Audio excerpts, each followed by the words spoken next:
Glória a Deus. Bom, antes de eu entrar aqui na mensagem, queridos, antes de qualquer coisa, eu quero agradecer a Deus pela vida, né?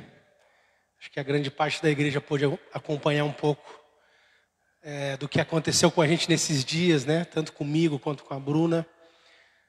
E o ano passado meu pai passou por isso, né? E quando terminou o tempo que ele passou de Covid, ele falou: cara, realmente você passa pelo vale, né, da sombra e da morte.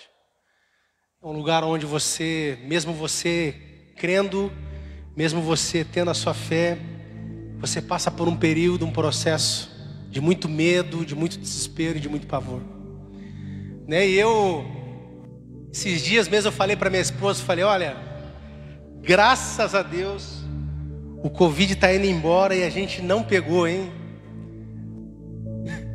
Você vê, hein, tio Cid, umas palavras, né? Eu estava feliz da vida. Chegou a faltar.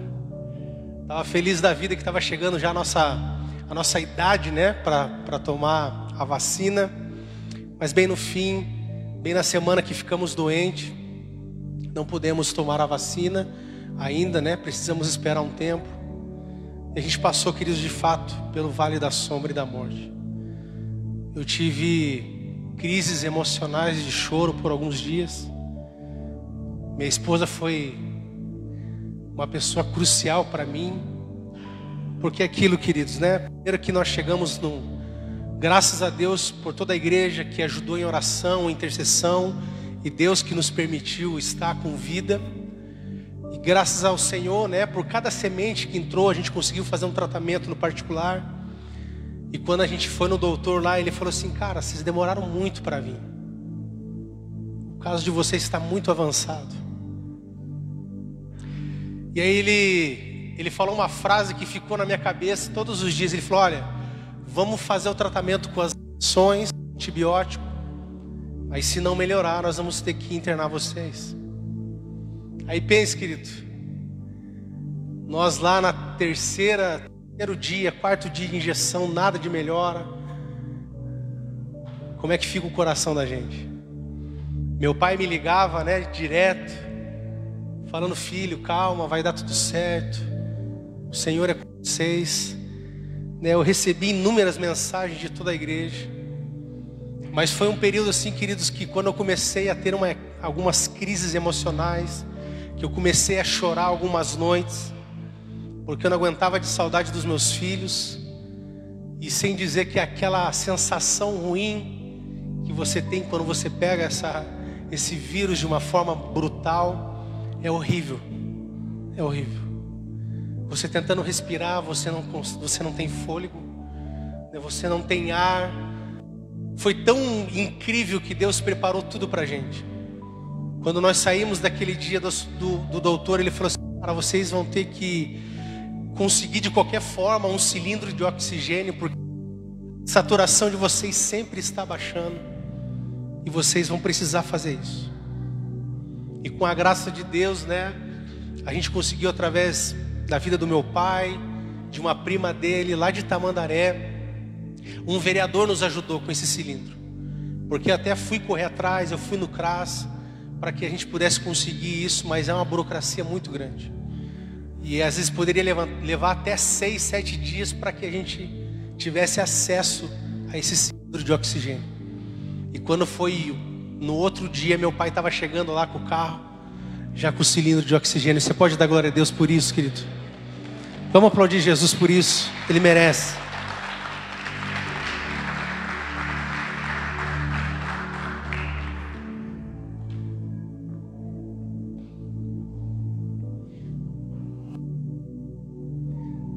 Foram dias, queridos, que tanto eu quanto a Bruna, a gente nos sentiu amado pela nossa igreja. Muitas mensagens chegaram, muitas pessoas ligando pra gente. Você via pessoas na minha casa batendo, levando alimento, levando sacolas de alimento. Pessoas, né, pastor, passa teu Pix, a gente quer poder contribuir de alguma forma.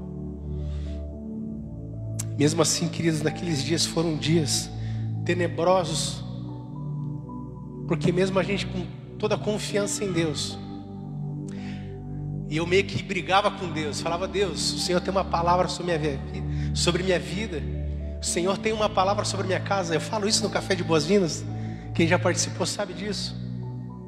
Eu falo: o Senhor tem uma palavra sobre minha casa, minha vida.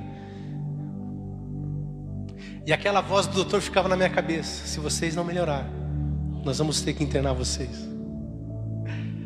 Como é que é a cabeça do ser humano? É incrível, né? Talvez de tantas coisas boas que ele falou ali, o que gravou a minha mente é que se nós não melhorássemos, nós íamos ser internados. Bom, ele procurou fazer todo o tratamento para que a gente pudesse realmente ser curados e tratados em casas, para que a gente não pudesse ou não precisasse ir para um hospital ou para um UPA, porque estando lá, realmente, só Deus. Eles já querem internar você, vai para a UTI, da UTI, se você não está bem, você já vai ser entubado, enfim, toda aquela coisa arada toda. Então ele falou: cara, vamos fazer de tudo para que vocês fiquem bem em casa. Resumindo, queridos, nesse tempo que eu ficava com Deus, eu falava: Deus, mas o Senhor tem uma palavra sobre a minha vida, o Senhor tem uma palavra sobre a minha casa, sobre a nossa igreja. E naquela noite eu tive um sonho, e naquele sonho eu pude perceber que uma palavra não é tudo. E aquilo ficou na minha mente a noite inteira, falando ao meu coração: uma palavra não é tudo. E essa praga, esse vírus é tão complicado, queridos, porque você totalmente a concentração. Você não consegue parar para assistir, você não consegue pular, você não consegue ler a Bíblia, você não consegue fazer nada. A única coisa que você tem vontade de fazer. Então, foram dias horríveis. Nessa noite que eu sonhei, que ficava em meu coração: uma palavra não é tudo. Dia seguinte que as forças começaram a se recuperar, o Senhor me levou a um texto em Juízes 20, é o que eu quero compartilhar com você hoje. Se você está com a sua Bíblia, abra ela aí em Juízes 20, deixa ela aberta. E você vai entender que uma palavra não é tudo. Essa palavra, ela falou muito forte ao meu coração. Porque eu faço essa pergunta para você aqui, queridos: quantos um dia receberam uma palavra de Deus sobre a sua casa, sobre a sua vida, sobre o seu ministério, sobre a sua empresa? Quantos? Só eu? E quantos aqui que ainda não receberam, não chegaram naquilo que Deus liberou? Então hoje nós vamos compreender, queridos, que uma palavra não é tudo. A questão aqui não é colocar Deus em xeque-mate, falando: Deus, como assim uma palavra não é tudo? Por favor, olha aqui para mim, queridos. Quero que você preste muita atenção nessa palavra, porque pior do que entender é errado, ou pior do que não entender é entender errado. Porque quando nós entendemos errado, nós praticamos ela de forma errada e nós avançamos de forma errada. Então eu quero que você preste muita atenção para que você compreenda nessa noite. A questão aqui não é colocar Deus em jogo. É que o que eu quero te dizer nessa noite é que uma palavra de Deus sobre a nossa vida é um ponto de partida para chegar onde Ele tem para nós. E para que essa palavra se cumpra sobre a nossa vida, existem princípios, lições que nós precisamos fazer para que nós possamos chegar no propósito de Deus.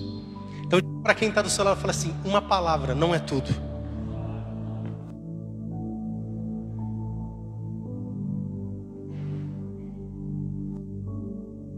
Queridos, deixa a Bíblia aberta aí. Juízes 20. O que acontece em Juízes 20? Juízes 20, ele começa em Juízes capítulo 19. O que acontece? Eu vou dar aqui uma breve apresentação para você rapidinho do que acontece em Juízes capítulo 19, até nós chegar onde o texto quer que nós vamos ler, ok? Quem já leu gibi aqui um dia na vida? Quem já leu gibizinho? Então, querido, cara, essa reflexão que eu vou começar a falar para você aqui, que você possa começar a gerar aí na sua mente. Começa a pensar aí, amém? Bom, queridos, essa palavra que o Senhor trouxe no meu coração, que uma palavra não é tudo, Nath. Ela começa da seguinte forma: terra de Efraim, isso está em Juízes capítulo 19, depois você pode ler na sua casa. Vocês estão me compreendendo bem com essa voz aqui da Hebe Camargo? Tá legal? Estão me ouvindo, amém? Senão eu falo mais devagar ainda, querido. É que eu sou do manto, cara. Eu tava me segurando aqui para não rodar em cima do teclado, tava. Então mas vocês estão entendendo? Amém? Então em Juízes capítulo 19, queridos, o que acontece? Na terra de Efraim, ali tinha um homem levita. E o levita ali, ele tinha uma concubina, ele tinha servos e tinha os seus jumentos, enfim, da época. Mas o capítulo 19, ele começa com uma pequena briga de casal. Quem é casado aqui já teve uma pequena briga? Amém? Eu acho que é só eu. Mas eles também tiveram uma pequena briga. O que acontece? Essa concubina, ela volta para a casa do seu pai em Belém de Judá. Depois que tiveram essa discussão. A Bíblia fala que Belém de Judá, ele ficava uma distância muito grande da onde eles moravam, que era em Efraim. E ainda ela vai continuar dizendo que passaram-se 4 meses. 4 meses. Aí esse cara, o levita, ele fala assim: não, eu tenho que ir atrás da minha concubina. Eu preciso ir atrás da minha concubina.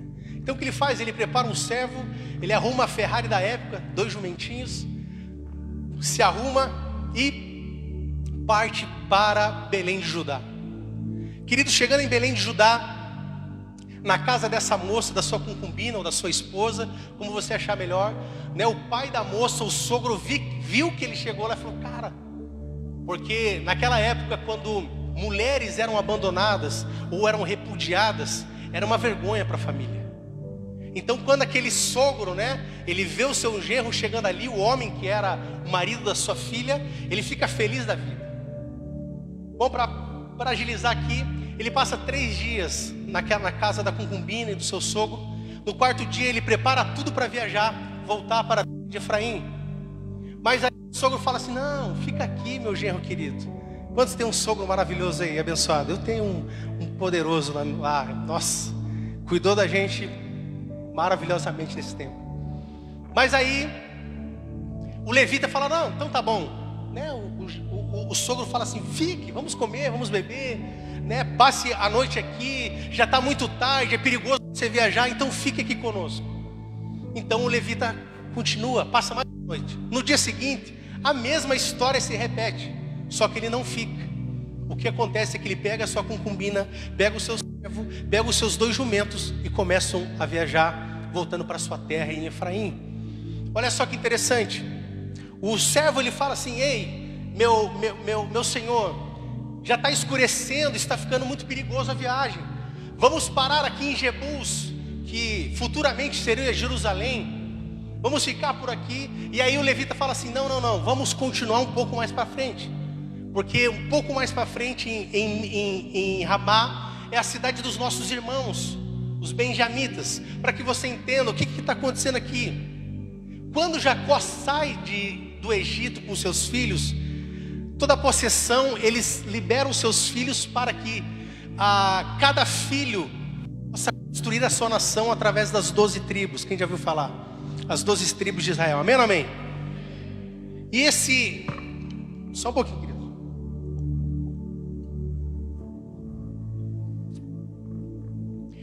E então o levita fala assim: não, vamos um pouquinho mais para frente, porque aí nós vamos parar na terra dos nossos irmãos, os benjamitas.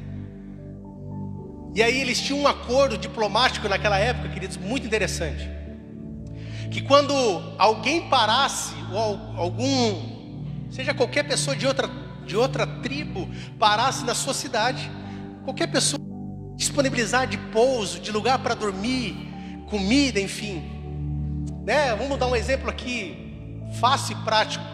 Eu sou da tribo de Levita, o pastor Augusto da terra dos benjamitas. Então eu estou de passagem, eu paro na cidade dele.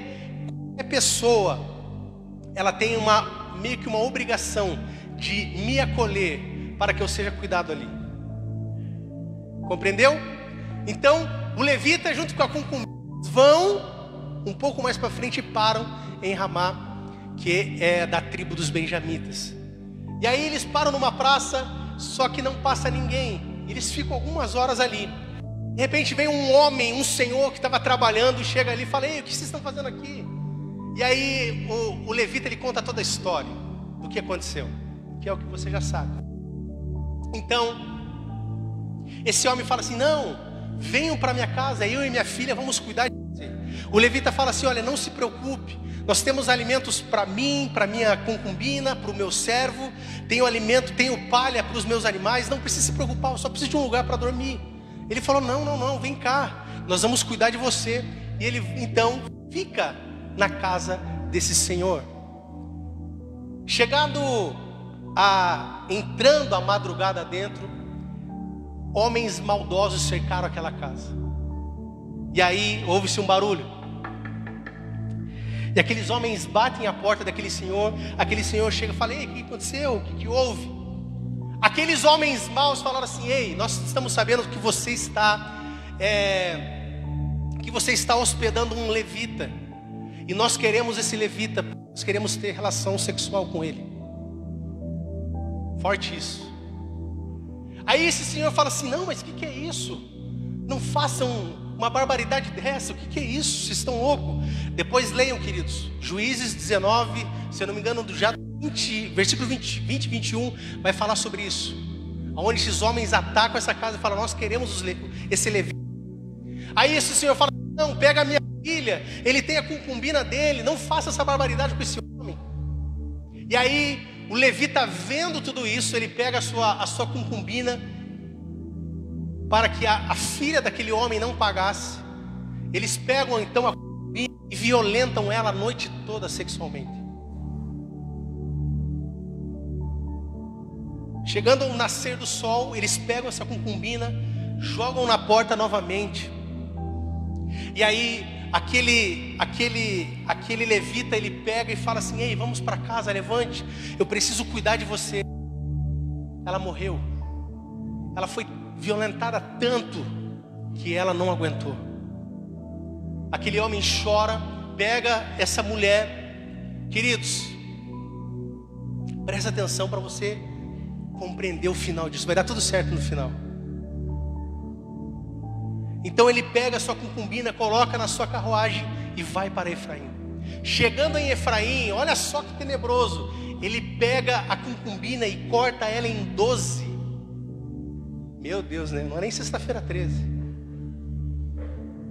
Ele corta ela em 12 pedaços. E o que ele faz?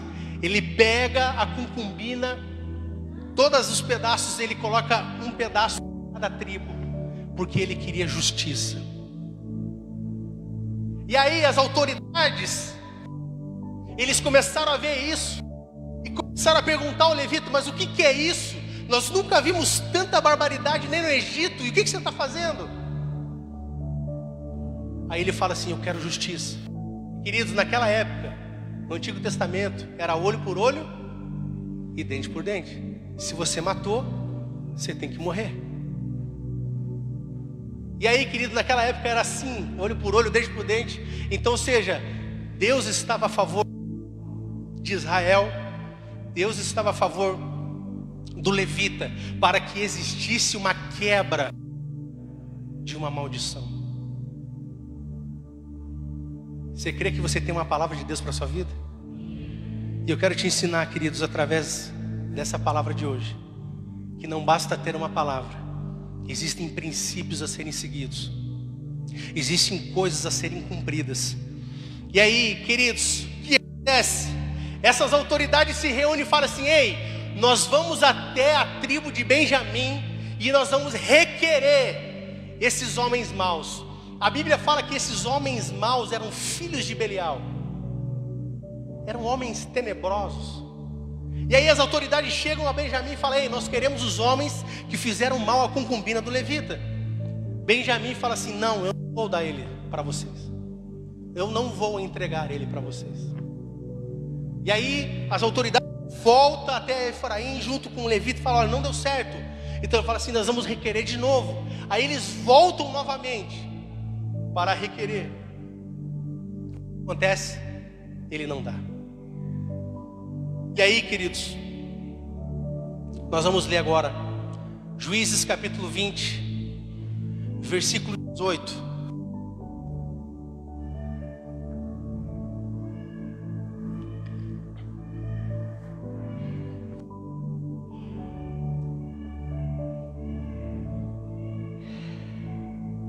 Deixa eu recuperar um pouco aqui meu...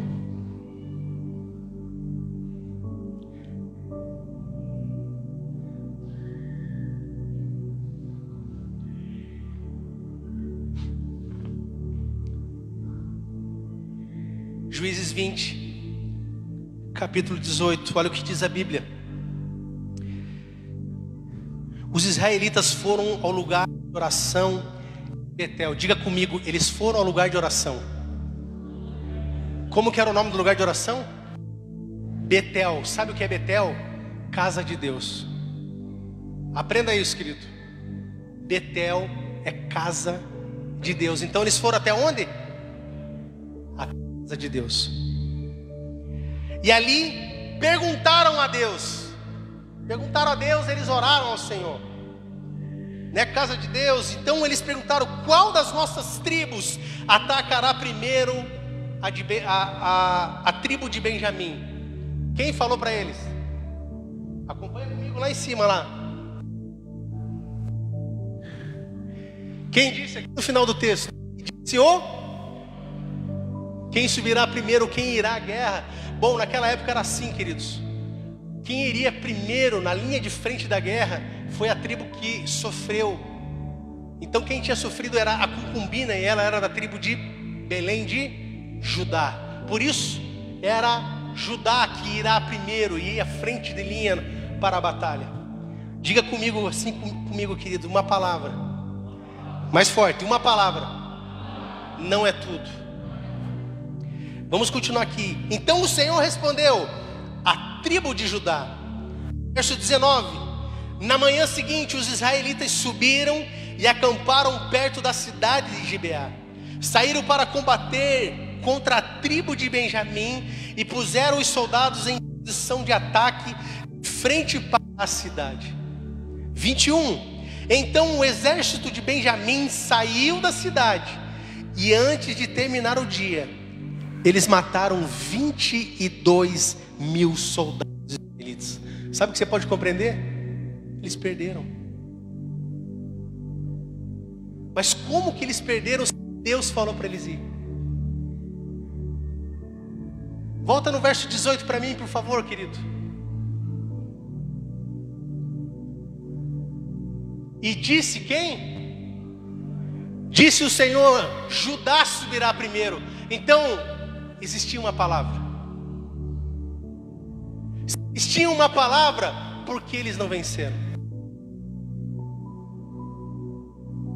Olha que doideira. Cara, o Senhor começou a ministrar no meu essa semana essa palavra. Que eu fui bobo, né, de querer brigar com Deus. Falei: pô, Deus, o Senhor uma palavra, o Senhor prometeu algo sobre a minha casa, sobre a minha vida, o Senhor liberou algo, e eu estou aqui nesse, não sei se morre, não morre, se vão passar, não vão. E aí essa palavra veio com uma espada, como diz a palavra. Olha só, queridos, eles perderam a guerra. Olha o que diz agora lá no verso 22.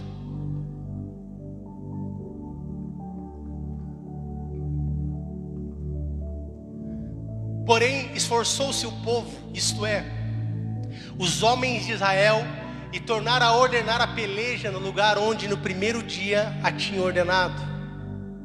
23. Aí o povo de Israel foi para o lugar de adoração na presença do Senhor, chorou até a tarde. Eles perguntaram ao Senhor: devemos ir combater outra vez os nossos irmãos da tribo de Benjamim? Ou seja, queridos, eles estavam mal. Eles estavam chorando, eles estavam de luto, porque eles perderam 22 mil soldados.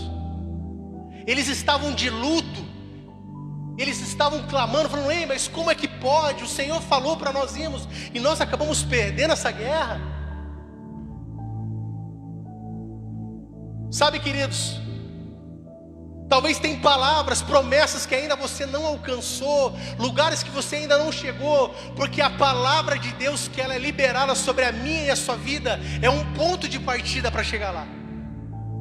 Tem pessoas que falam assim: agora Deus falou, eu vou ser um profeta, eu vou ser um pastor, eu vou ser uma voz sobre a nação, eu vou ser um cantor, ou eu vou ser um evangelista, eu vou ser um grande empresário. Ei, e o cara fica batendo asa.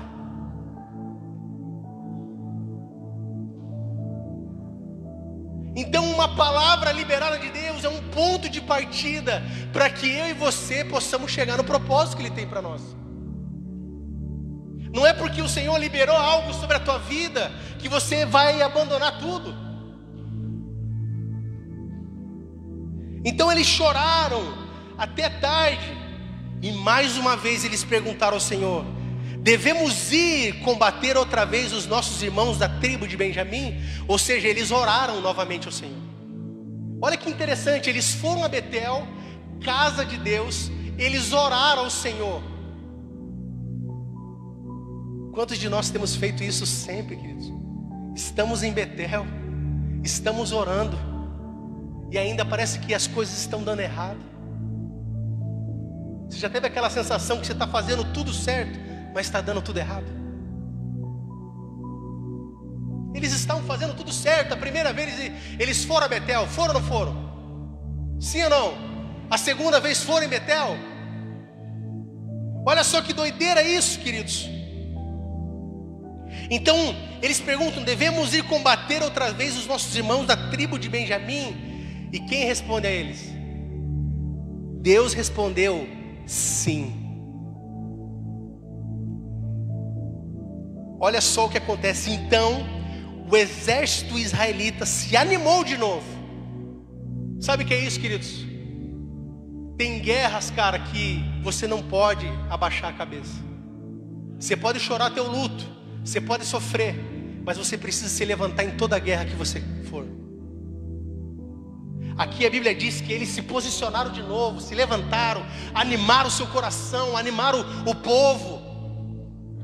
Eles ficaram: ei, agora vai dar certo. E o Senhor falou para nós ir. O Senhor não falou para eles irem novamente?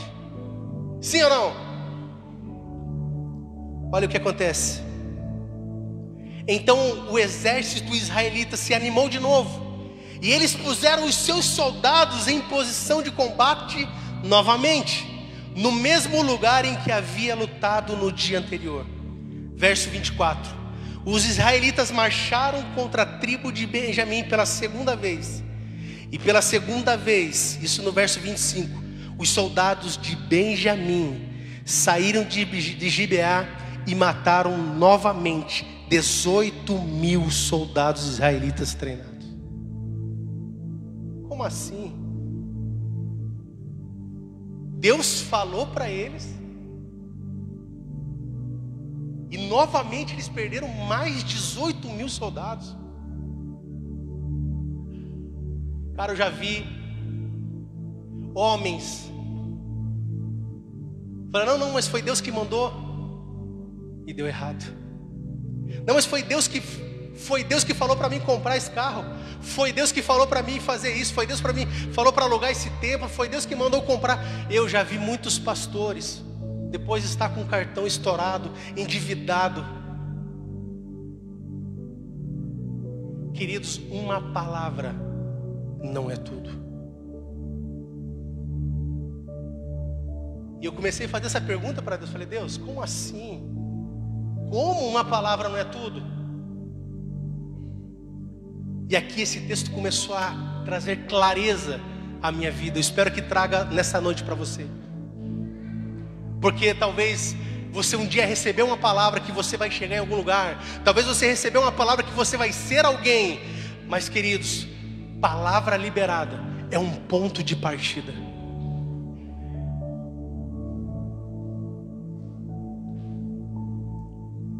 Vamos lá para o versículo 35. Você está com a Bíblia aberta aí?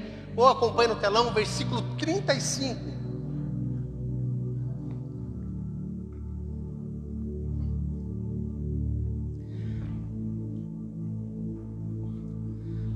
No verso 35 a Bíblia fala assim: e o Senhor Deus fez com que os israelitas derrotassem o exército de Benjamim. E naquele dia os israelitas mataram 25.100 inimigos. Então os benjamitas compreenderam que estavam derrotados. Você pode dar glória a Deus por isso? Glória a Deus com todo o seu coração aí, mais forte. Você pode dar glória a Deus? Você pode aplaudir Jesus por isso? Ei!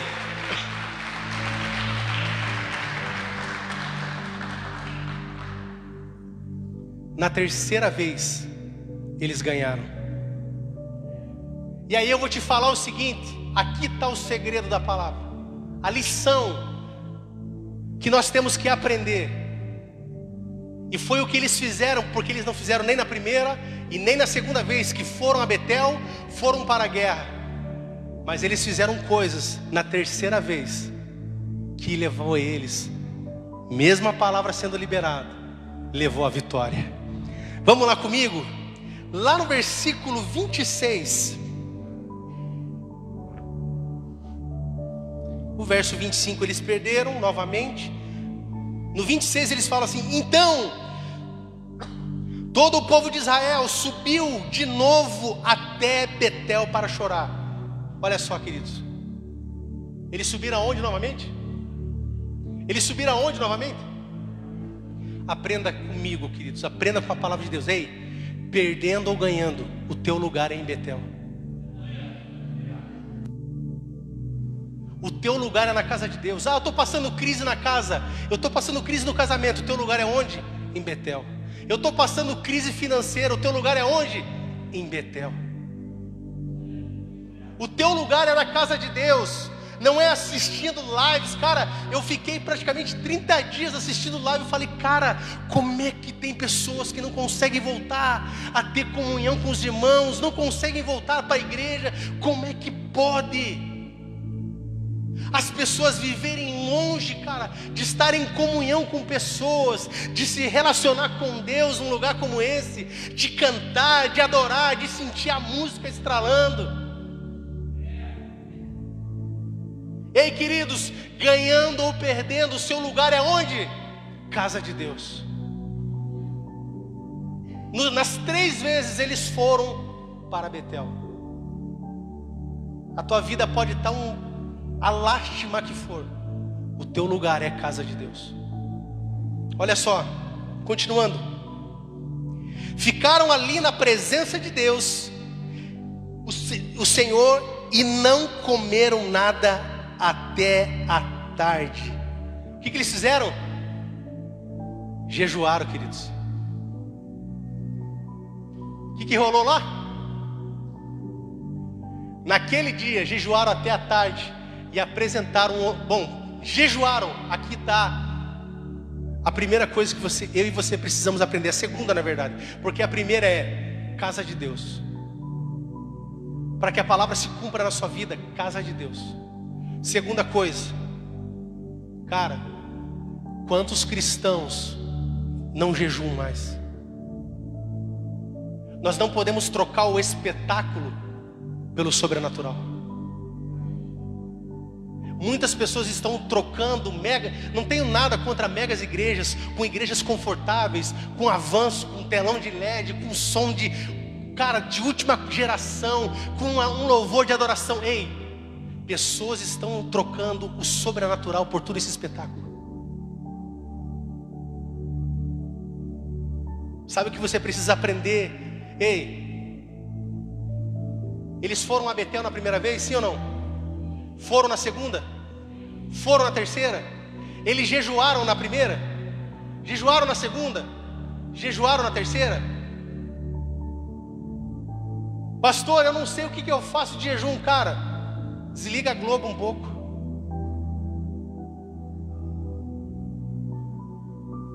Ah, que jejum que eu posso fazer? Sai um pouco da mídia social. Sai do celular um pouco, sai das redes sociais, sai um pouquinho do entretenimento, da Netflix, da Amazon, enfim, sai um pouco, faça um jejum.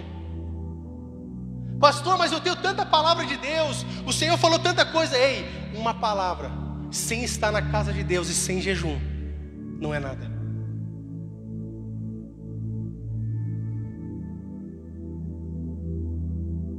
Ah, que jejum! Para de falar mal da vida dos outros. Para de falar mal do vizinho. Para de falar mal da sua família. Para de falar mal da igreja. Para de falar mal dos seus pastores, dos líderes. Ei, é um jejum. Cara, a gente podia ficar passando a noite inteira aqui falando que tipo de jejum poderíamos fazer. Diga comigo, uma palavra. Mais forte, uma palavra não é tudo. Então, queridos, em nome de Jesus, não sei se você vai começar hoje, né? Porque geralmente os caras saem daqui, vai para uma pizzaria, vai para uma hamburgueria, vai para um churrasco. Só não esqueça de chamar o pastor. Mas eu te desafio, cara, amanhã, nessa segunda-feira, comece a fazer um jejum. Comece a fazer algo. Se você tem uma palavra sobre a tua vida, comece. Essas são lições riquíssimas para nós nesses dias. Que jejum que eu posso fazer? Faz de café, faz de alimento, faz de futebol. Tem tanta coisa que você pode entregar ao Senhor. Qual que é a primeira lição, queridos? Casa de Deus. Segundo lugar, jejum, meu irmão. Se você não fizer jejum, sabe por que é o jejum? O jejum, ele serve, queridos, não é para a gente passar fome.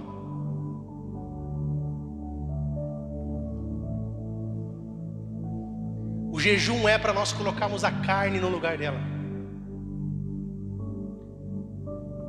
Porque a carne, quando ela começa, ela te distancia de um Deus maravilhoso.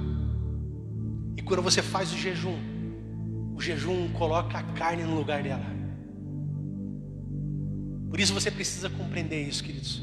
A Bíblia fala que num certo momento Jesus está lá e Jesus fala assim: ei, nós não conseguimos expulsar aqueles demônios. Que Jesus fala: esse tipo de demônio só é expulso com jejum e...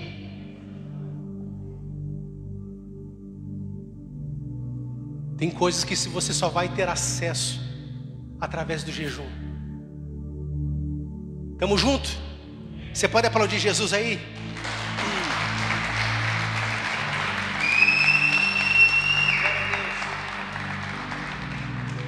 Vamos continuar. Então eles jejuaram, não comeram nada até a tarde, e apresentaram ao Senhor ofertas que foram completamente consumidas. Isso aqui foi uma coisa que gerou algo muito forte no meu coração.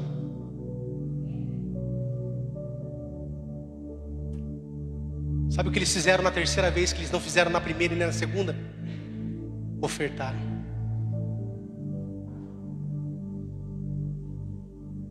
Sabe, queridos, nesse tempo que eu estou pastoreando, eu estou conversando com tantas pessoas impromessadas, que acham que tem promessas, mas que não conseguem abrir a mão, não conseguem abrir a carteira, não conseguem ser fiel. Sabe o que eu quero te dizer? Quem criou o dízimo, a oferta, a generosidade foi Deus. O problema é teu se você não acredita. Sabe como é? Eu fiquei doido, cara, quando essas coisas começaram a ser geradas no meu coração. Sabe por quê? O dízimo vem desde o jardim do Éden, tio Cid. Quando Deus cria Adão e fala assim: ei, todas essas árvores é tua, mas aquela ali é minha.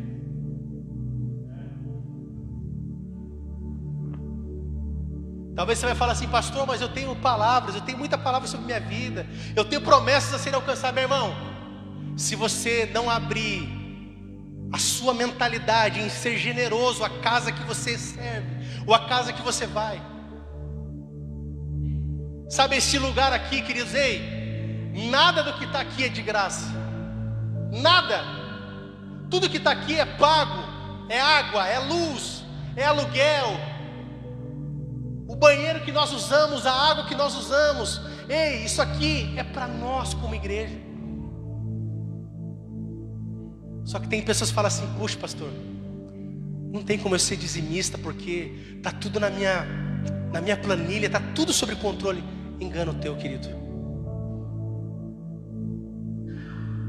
Engano teu.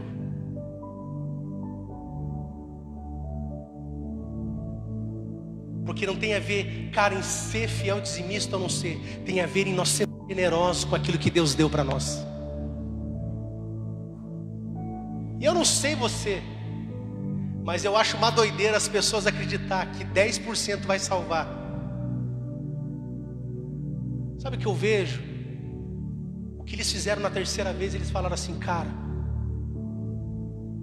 nós temos que queimar, nós temos que entregar ofertas ao Senhor, para que Ele nos dê essa batalha.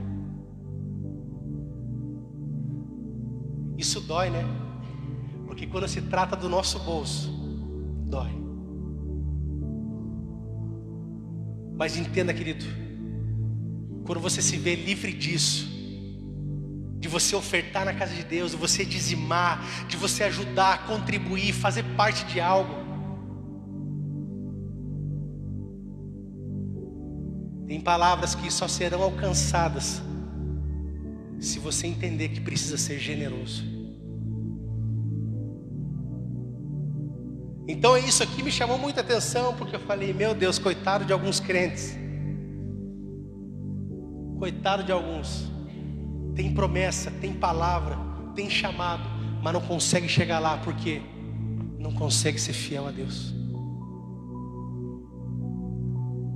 Então, queridos, eles ofertaram na primeira vez? Sim ou não? Eles ofertaram na segunda? Ofertaram na terceira? Por que eles ganharam somente na terceira? Continuaram indo à casa de Deus. Segundo, eles fizeram um jejum que nas outras vezes eles não fizeram. Na terceira vez, sabe por que eles ganharam? Porque eles abriram mão do seu bolso, da sua carteira. Eles entregaram ao Senhor. Querido, eu estou aqui para te encorajar a você ser generoso daqui para frente, a você ser ofertante, dizimista. Ei, se Deus tem uma palavra para você, para sua casa, para sua família, para os teus negócios, ei, não adianta você ter palavra se você não é fiel. Me desculpe, mas está aqui. Está aqui, queridos. Vamos continuar. Então foram queimadas as ofertas, sacrifícios de paz. E eles fizeram uma pergunta ao Senhor.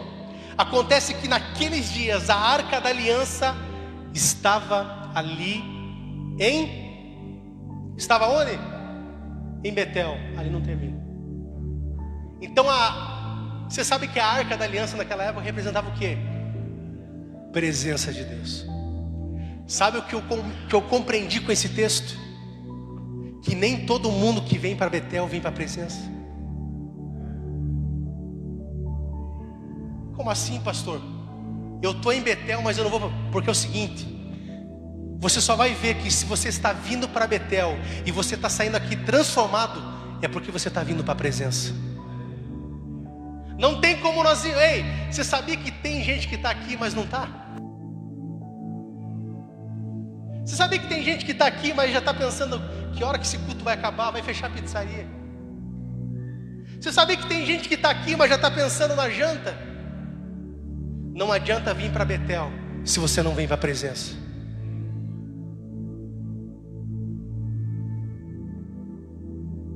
E eu comecei a entrar em desespero quando essa palavra começou a ser gerada no meu coração. Porque o que nós mais vemos hoje, queridos, é pessoas que estão em Betel, mas não estão na presença. Porque a única coisa que o Senhor tem, o único interesse do Senhor sobre a sua vida aqui, é que você venha para a presença. Não adianta nós estarmos em Betel, mas o nosso coração está longe. Você sabia que o Senhor tem saudade de pessoas que estão aqui? De quando você chorava na presença dEle, quando você demorava horas, dias, clamando por algo da parte do Senhor para a sua vida. O Senhor sente saudade de você. Não adianta vir para Betel se você não vai para a presença. Só faz sentido tudo isso aqui se a presença mudar a tua vida. Só faz sentido nós estamos aqui todo domingo às 7:30 se a presença tocar a tua casa, se a presença tocar o teu caráter, se a presença de Deus ela te constranger, porque nós não merecemos, mas Ele decidiu nos amar. Só faz sentido se você vem para Betel e a presença transforma a tua casa, a tua família. Ei, só faz sentido você vir para Betel se na segunda-feira você começa a fazer tudo diferente. Se coloca de pé, cara. Essa palavra foi uma palavra que me arrebentou, porque eu quis falar: Deus, eu tenho uma palavra. Diga comigo, uma palavra não é tudo.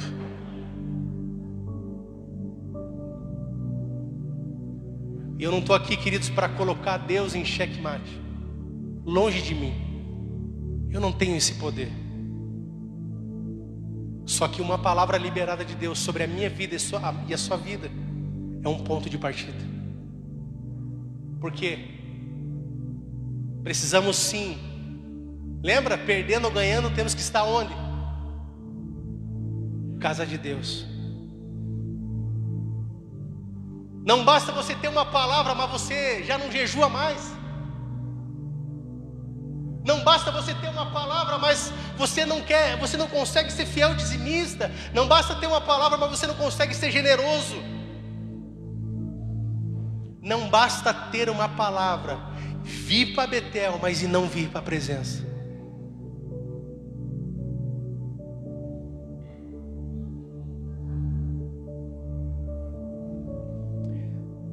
Eu quero encerrar com você com esse versículo.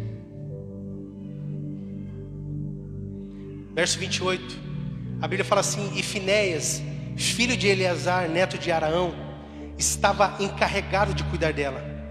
A pergunta que eles fizeram foi esta: devemos sair mais uma vez para combater os nossos irmãos da tribo de Benjamim ou devemos desistir? E aí aqui é incrível, o Senhor responde. Então o Senhor respondeu: combatam, porque amanhã eu farei com que vocês derrotem. Então os israelitas puseram alguns soldados escondidos em volta de Gibeá. Sabe o que é isso aqui? Sabe o que eles fizeram na terceira vez, que eles não fizeram nem na primeira nem na segunda? Eles tiveram um plano.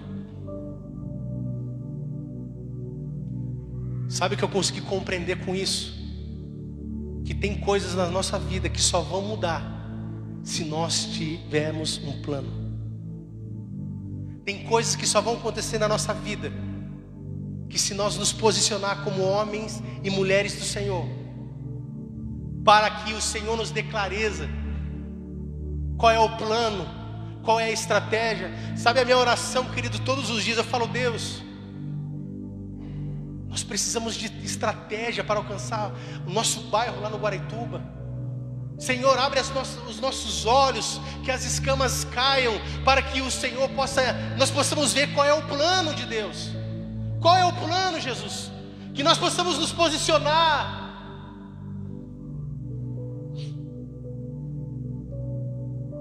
Eu queria, querido, que você fechasse teus olhos.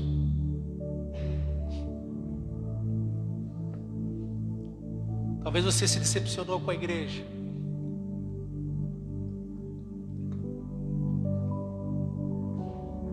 Talvez você se decepcionou com pessoas.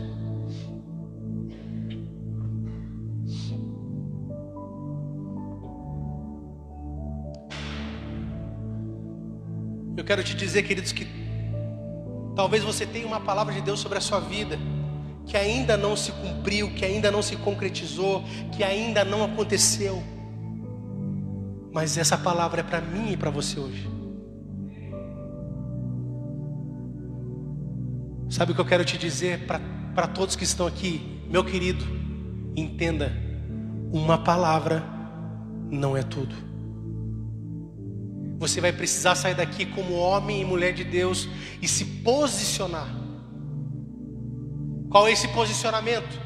Eu acabei de dar uma lista de coisas que você precisa hoje fazer para que a palavra de Deus se cumpra sobre a sua vida. Não sei você, mas eu já tive coisas que eu fiz que não deram certo. Eu pensei que eram, Senhor. Pessoas, homens e mulheres acabaram se frustrando um dia com a igreja, se frustrando aonde estavam, porque falaram: mas foi Deus. Entenda, querido, uma palavra não é tudo.